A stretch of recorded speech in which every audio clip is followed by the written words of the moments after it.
Vous êtes super nombreux à apprécier mes vidéos sur Blender et à progresser en modélisation 3D grâce à ces tutos faciles.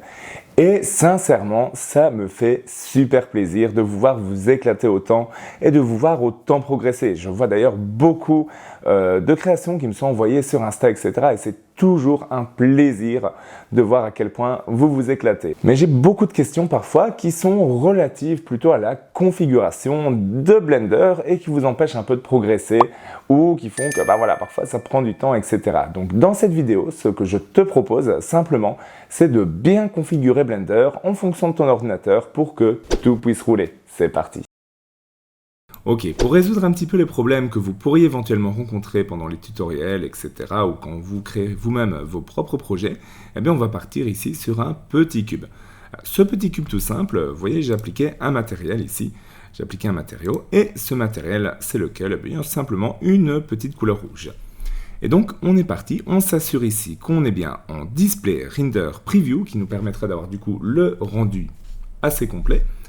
Et on part dans cet onglet. Dans cet onglet, Render Properties, on peut vérifier si on est en Eevee ou en Cycles, les deux moteurs qu'on va utiliser principalement. La différence, c'est qu'Eevee, il a un rendu plutôt temps réel très rapide, mais ça ne sera pas le plus photoréaliste, on va expliquer ça comme ça. Même si c'est très simplifié, et Cycles, lui par contre, ira vraiment dans l'image la plus précise possible, mais il aura tendance à être plus lent au niveau du rendu. Ce que je vais m'assurer, si je suis en Cycles, c'est que j'utilise bien le matériel adéquat, et surtout la bonne configuration. C'est-à-dire qu'ici, de base, eh bien, vous voyez que Device, il est grisé, là comme ça peut très bien être en CPU, ou ça peut très bien être en GPU Compute. Mais là, il n'est pas encore, entre guillemets, activé comme il faut, il n'est pas configuré comme il faut. Je vais aller dans Edit, et je vais partir dans Préférences. Ici, on va aller dans l'onglet Système. Ensuite, ici, vous voyez qu'on a plusieurs options pour configurer Cycles. En fait, ces options, ça dépend de votre carte graphique. Grosso modo, si vous êtes chez Nvidia, pour une carte graphique qui n'est pas une RTX, donc GTX, etc., vous pouvez utiliser CUDA. Assurez-vous que votre carte graphique est cochée. Si vous avez une carte graphique Nvidia, mais cette fois-ci, une carte graphique RTX, ce qui est mon cas, eh bien, on va choisir OptiX. Si vous êtes chez AMD, on va choisir HIP.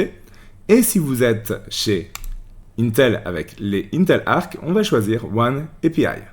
Donc moi, je vais prendre OptiX, je m'assure d'avoir coché NVIDIA, ma carte graphique, qu'elle soit bien activée, et je vais ensuite cliquer sur Make Default pour que ça devienne le choix par défaut de Blender.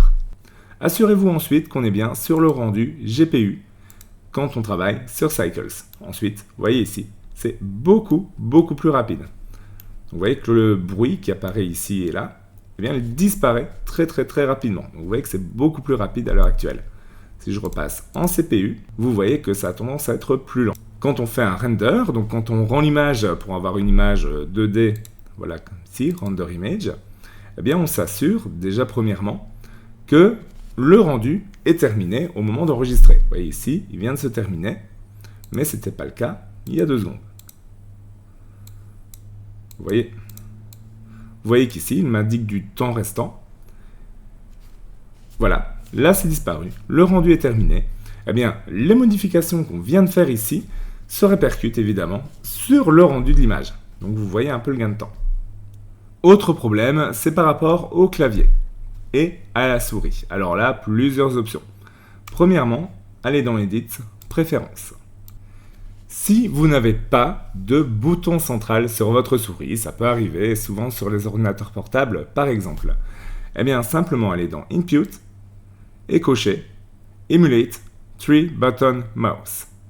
Ça vous permettra maintenant que c'est coché de pouvoir maintenir le bouton Alt et ensuite de faire un clic gauche et de le maintenir. Ça se comportera exactement comme si vous aviez un bouton central.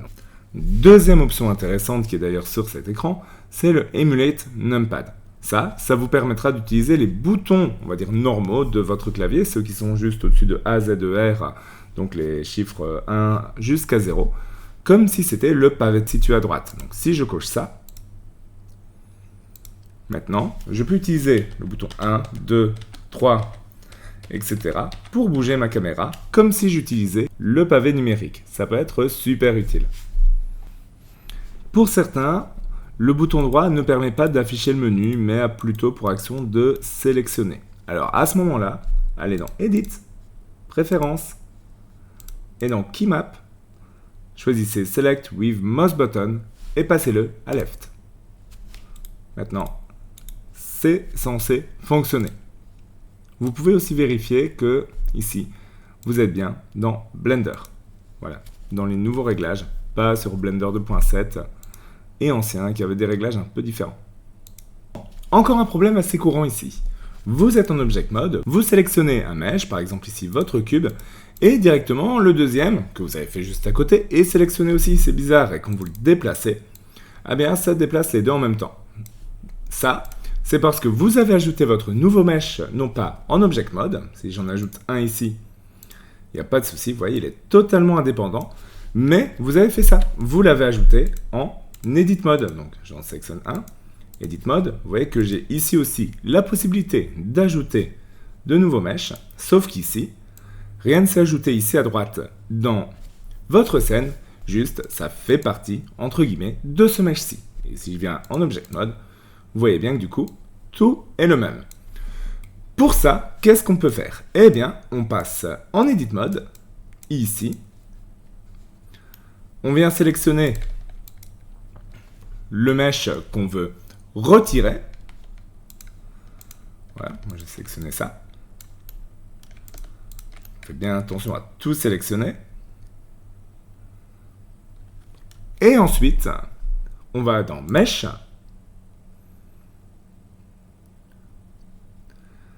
Separate. Sélection. Maintenant, c'est un nouveau mesh à part entière.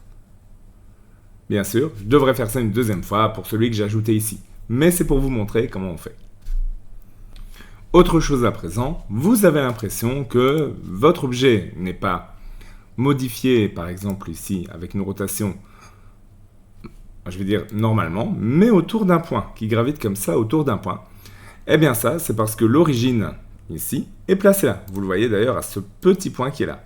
D'ailleurs, vous voyez aussi que quand vous le sélectionnez avec un outil, les axes, ils apparaissent à gauche de votre objet. Eh bien ça, si ça se présente, on va pouvoir le résoudre tout simplement en sélectionnant notre objet ici en Object Mode, en choisissant Object, cette origine, et ensuite Origine to Géométrie. Voilà, ça replace l'origine bien où il faut. Et maintenant, on peut le déplacer très facilement. On n'a plus le problème. Ok, j'espère que cette vidéo, elle vous aura permis de résoudre pas mal de problèmes et de continuer à progresser si jamais vous étiez bloqué par ces petites choses. Vous voyez, au final, ce ne sont pas de grandes choses, mais c'est vrai que se sentir débloqué, ça permet de continuer à avancer et de rester motivé. En tout cas, si ça vous a plu, n'hésitez pas à me le dire dans les commentaires et tout simplement aussi à vous abonner à la chaîne pour plus de vidéos. Nous, on se retrouve très bientôt, à la prochaine.